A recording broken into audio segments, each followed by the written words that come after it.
नमस्कार। सुप्रसिद्ध उपन्यास गबन पाठन के भाग 48 में आपका स्वागत है। पिछले पठन के अंत में हमने जाना था कि रमा के जाने के बाद दरोगा को चैन न आया। उसने देवीदीन के घर जाकर पता किया तो वहाँ जालपा के साथ जौहरा भी बैठी हुई थी। वहाँ दरोगा का ध्यान हटाने के लिए जौहरा ने जालपा देवी को डांटने की कहानी सुनाई और बोला, अब शायद यह इलाहाबाद चली जाए। अगले दिन सुबह उन्हें पता चला कि रमानाथ ने सारी कहानी जज साहब को कह सुनाई है और जज साहब फिर से मुकदमे की पेशी करेंगे। इसके आगे क्या होता है यह जानने के लिए सुनते हैं आज का अंक गबन भाग 48। उसी बंगले में ठीक 10 बजे मुकदमा पेश हुआ। सावन की झड़ी लगी हुई थी। कलकत्ता दलदल हो रहा था, लेकिन दर्शकों का एक अपार समूह सामने मैदान में खड़ा था। महिलाओं में दिनेश की पत्नी और माता भी आई हुई थी। पेशी से 10-15 मिनट पहले जालपा और जौहरा भी बंद गाड़ियों में आ पहुंची। महिलाओं को अदालत के कमरे में जाने की आज्ञा मिल गई। पुलिस की शहादतें शुरू हुई। डिप्टी सुपरिटेंडेंट, इंस्पेक्टर, दरोगा, नायब दरोगा सभी के बयान हुए। दोनों तरफ के वकीलों ने जिरह भी की, पर इन कार्रवाइयों में उल्लेखनीय कोई बात नहीं थी। जाब्ते की पाबंदी की जा रही थी। इसके बाद रमानाथ का बयान हुआ, पर उसमें भी कोई नई बात न थी। उसने अपने जीवन के गत वर्ष का पूरा वृतांत कह सुनाया, कोई बात न छिपाई। वकील के पूछने पर उसने कहा, जालपा के त्याग, निष्ठा और सत्य प्रेम ने मेरी आंखें खोली, और उससे भी ज़्यादा जौहरा के सौजन्य और निष्कपट व्यवहार ने। मैं इसे सौभाग्य समझता हूँ कि मुझे उस तरफ से प्रकाश मिला जिधर औरों को अंधकार मिलता है। विश्व में मुझे सुधा प्राप्ति हो गई। इसके बाद सफाई की तरफ से देवीदीन, जालपा और जौहरा के बयान हुए। वकीलों ने इनसे भी सवाल किया, पर सच्चे गवाह क्या उखड़ते। जौहरा का बयान बहुत ही प्रभावोत्पादक था। उसने देखा, जिस प्राणी को जंजीरों से जकड़ने के लिए वह भेजी गई है, वह खुद दर्द से तड़प रहा है। उसे मरहम की ज़रूरत है, जंजीरों की नहीं। वह सहारे का हाथ चाहता है, धक्का का झोंका नहीं। जालपा देवी के प्रति उसकी श्रद्धा, उसका अटल विश्वास देखकर मैं अपने को भूल गई। मुझे अपनी नीचता, अपनी स्वार्थंधता पर लज्जा आई। मेरा जीवन कितना अधम, कितना पतित है, यह मुझ पर उस वक्त खुला जब मैं जालपा से मिली।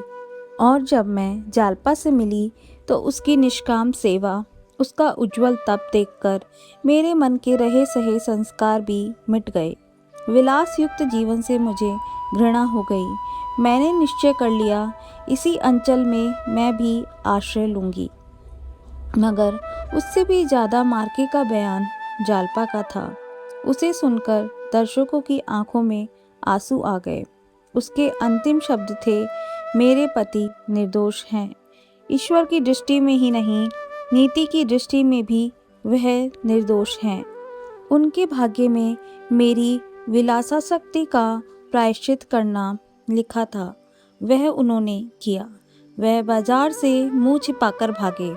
उन्होंने मुझ पर अगर कोई अत्याचार किया तो वह यही कि मेरी इच्छाओं को पूरा करने में उन्होंने सदैव कल्पना से काम लिया। मुझे प्रसन्न करने के लिए, मुझे सुखी रखने के लिए उन्होंने अपने ऊपर बड़े से बड़ा भार लेने में भी संकोच नहीं किया। वह यह भूल गए कि विलास वृत्ति संतोष करना नहीं जानती। जहाँ मुझे रोकना उचित था, वहाँ उन्होंने मुझे प्रोत्साहित किया, और इस अवसर पर भी मुझे पूरा विश्वास है, मुझ पर अत्याचार करने की धमकी देकर ही उनकी जबान बंद की गई थी। अगर अपराधिन हूँ तो मैं हूँ, जिसके कारण उन्हें इतने कष्ट झेलने पड़े। मैं मानती हूँ कि मैंने उन्हें अपना बयान बदलने के लिए मजबूर किया। अगर मुझे विश्वास होता कि वे डाकों में शरीक हुए तो सबसे पहले मैं उनका तिरस्कार करती। मैं यह नहीं सह सकती थी कि वह निरपराधियों की लाश पर अपना भवन खड़ा करे। जिन दिनों यहाँ डाके पड़े उन तारीखों में मेरे स्वामी प्रयाग में थे। अदालत चाहे तो टेलीफोन द्वारा इसकी जांच कर सकती है। अगर ज़रूरत हो तो म्युनिसिपल बोर्ड के अधिकारियों का बयान लिया जा सकता है। ऐसी दशा में मेरा कर्तव्य इसके सिवा कुछ और हो ही नहीं सकता था जो मैंने किया। अदालत ने सरकारी वकील से पूछा, क्या प्रयाग से इस मामले की कोई रिपोर्ट मांगी गई थी? वकील ने कहा, जी हाँ, मगर हमारा उस विषय पर कोई विवाद नहीं है। सफाई के वकील ने कहा, इससे यह तो सिद्ध हो जाता है कि मुलजिम डाके में शरीक नहीं था। अब केवल यह बात रह जाती है कि मुखबिर क्यों बना। वादी वकील, स्वार्थ सिद्धि के सिवा और क्या हो सकता है? सफाई का वकील, मेरा कथन है उसे धोखा दिया गया और जब उसे मालूम हो गया कि जिस भय से उसने पुलिस के हाथों की कठपुतली बनना स्वीकार किया था वह उसका भ्रम था और उसे धमकियां दी गई। अब सफाई का कोई गवाह न था। सरकारी वकील ने बहस शुरू की, योर ऑनर, आज आपके सम्मुख एक ऐसा अभियोग उपस्थित हुआ है जैसा सौभाग्य से बहुत कम हुआ करता है। आपको जनकपुर की डकैती का हाल मालूम है। जनकपुर के आसपास कई गांवों में लगातार डाके पड़े और पुलिस डकैतों की खोज करने लगी। महीनों पुलिस कर्मचारी अपनी जान हथेलियों पर लिए डकैतों को ढूंढ निकालने की कोशिश करते रहे।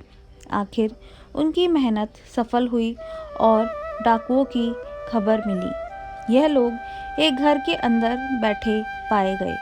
पुलिस ने एक बारगी सबों को पकड़ लिया, लेकिन आप जानते हैं ऐसे मामलों में अदालतों के लिए सबूत पहुंचाना कितना मुश्किल होता है। जनता इन लोगों से कितना डरती है, प्राणों की भय से शहादत देने पर तैयार नहीं होती।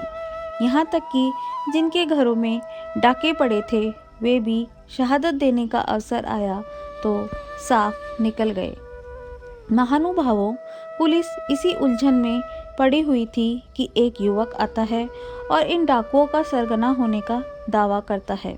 वह उन डकैतियों का ऐसा सजीव, ऐसा प्रमाणपूर्ण वर्णन करता है कि पुलिस धोखे में आ जाती है। पुलिस ऐसे अवसर पर ऐसा आदमी पाकर गैबी मदद समझती है। यह युवक इलाहाबाद से भाग आया था और यहाँ भूखों मरता था।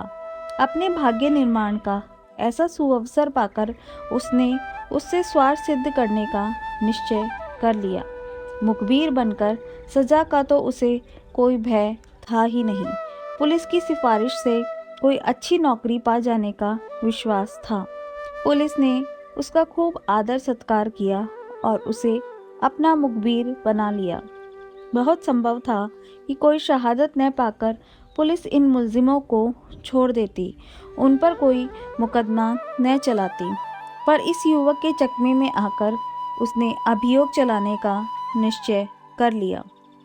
उसमें चाहे गुण हो या न हो, उसकी रचना शक्ति की प्रखरता से इनकार नहीं किया जा सकता। उसने डकैतियों का ऐसा यथार्थ वर्णन किया कि जंजीर की एक कड़ी भी कहीं से गायब न थी। अंकुर से फल निकलने तक की सारी बातों की उसने कल्पना कर ली थी।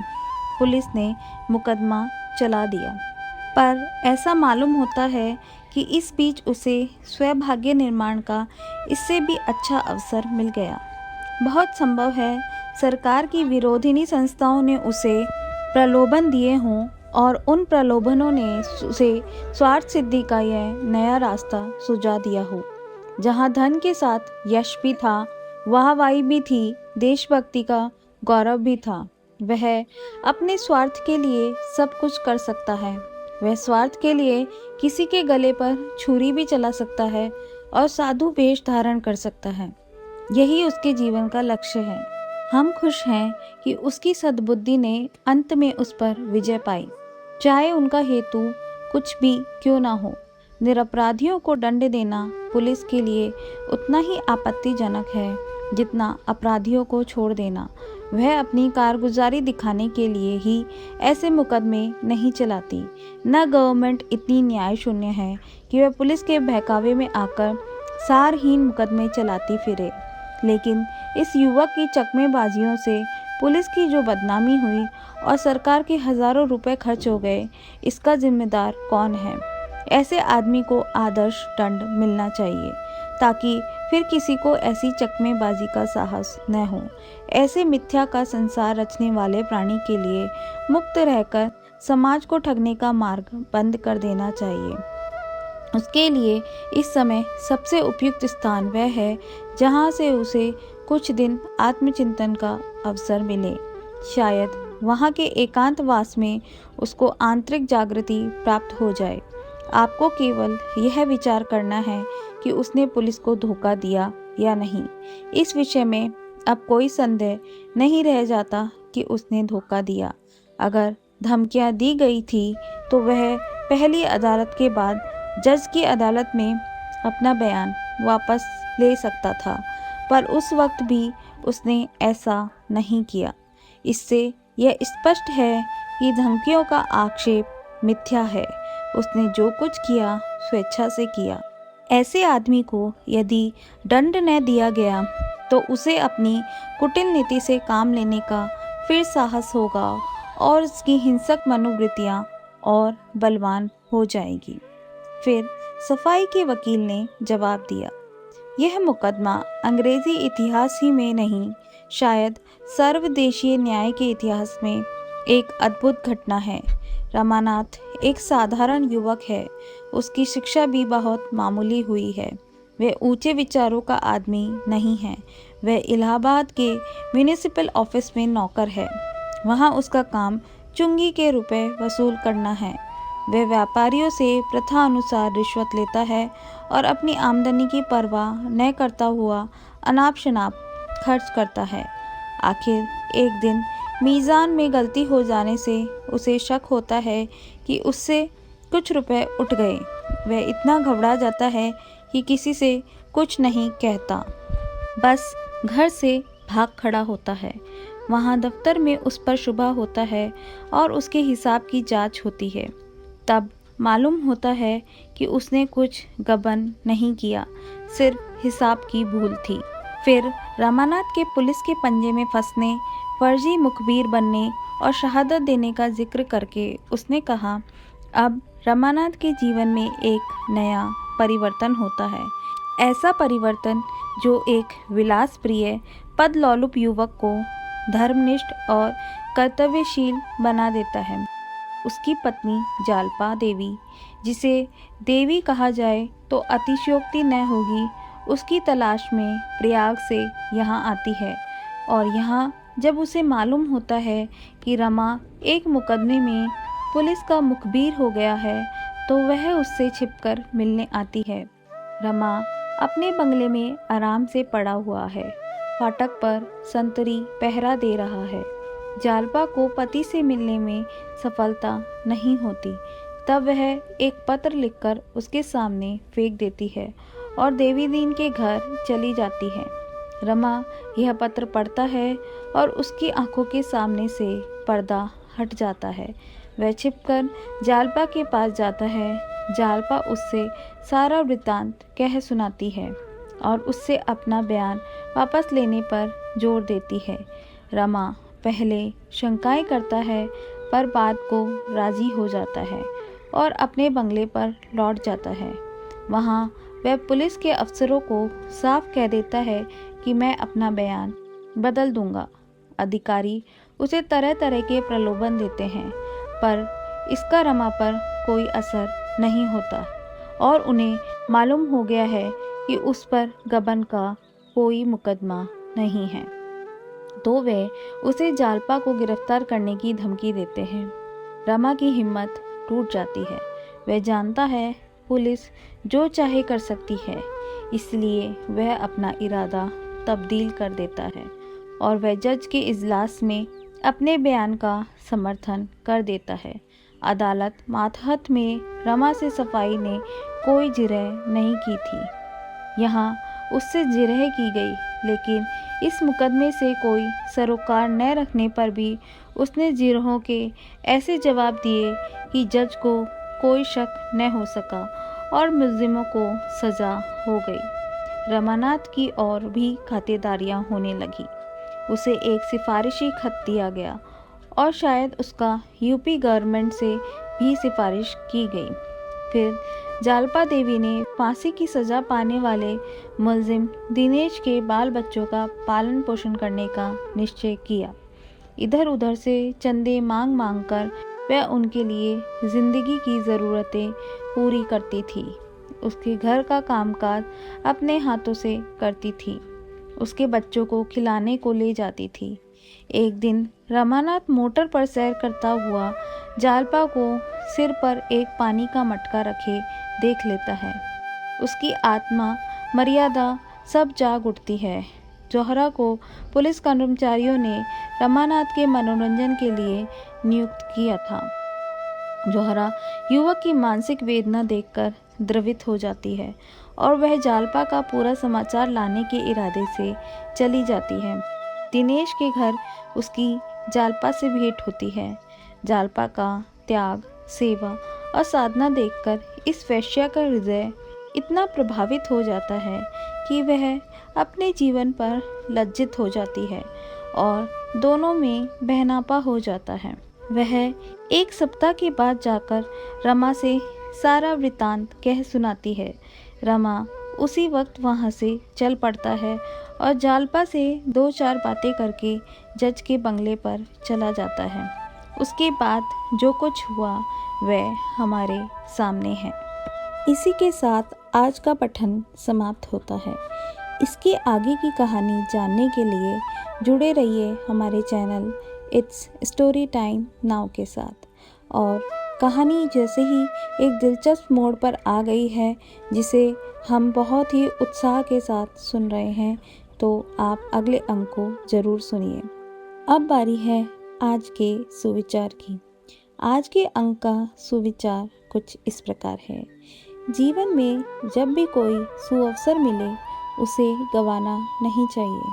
सही अवसर पर किया गया कार्य यथोचित फल देता है, अन्यथा बाद में पछताना पड़ता है। आज के हमारे पठन को सुनने के लिए बहुत बहुत धन्यवाद।